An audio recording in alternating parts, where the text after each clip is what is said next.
Hello everyone. आज की इस वीडियो में हम लोग सीखेंगे कि रूट 5 को कैसे प्रूव करें कि ये एक इरेशनल नंबर है। देखो, सबसे पहले हम लोग स्टेप 1 में ये करेंगे ये कि एज्यूम कर लेंगे कि रूट 5 एक रेशनल नंबर है। बस ऐसे ही मान लेते हैं कि रूट 5 एक रेशनल नंबर है। तो अगर ये रेशनल नंबर है तो इसको हम लोग p/q के फॉर्म में लिख सकते हैं। ठीक है, तो रूट 5 को हमने लिख दिया a/b। अब हमें इसको रीअरेंज कर देना है। रीअरेंज करने के बाद ये आएगा b√5 is equal to a।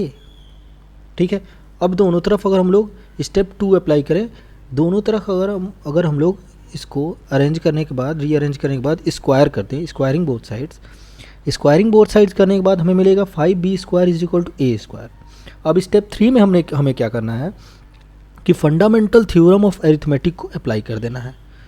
ठीक है, by fundamental theorem of arithmetic, if 5 divides a², देन 5 डिवाइड्स a also। ठीक है, अब स्टेप 4 में हमें a की वैल्यू असाइन कर देनी है। a की वैल्यू 5c। ठीक है, अब a की वैल्यू 5c जब असाइन किया जाएगा, उसके बाद उसमें हमें जो पहला इक्वेशन है उसमें अगर हम लोग पुट कर दें a की वैल्यू 5c, तो उससे सॉल्व करने के बाद हमें पता चलेगा कि b भी 5 से डिविजिबल है। By fundamental theorem of arithmetic b is also divisible by 5। इसका मतलब ये हुआ कि a और b का दोनों का एक कॉमन फैक्टर्स निकल के आ जा रहा है। और हमने स्टार्टिंग में एज्यूम किया था जो रूट 5 है वो a/b, और a/b का कोई कॉमन फैक्टर्स नहीं होने चाहिए। a और b का HCF हमेशा 1 होना चाहिए, हमेशा को प्राइम होना चाहिए।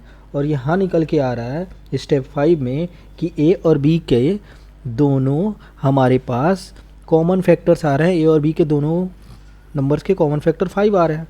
इसका मतलब स्टेप 6 अप्लाई होगा।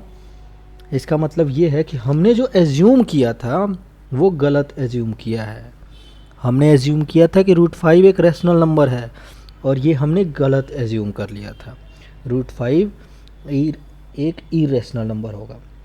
इसमें लिखना क्या होगा, this contradicts the fact that a and b have no common factor then 1, therefore root 5 is an irrational number।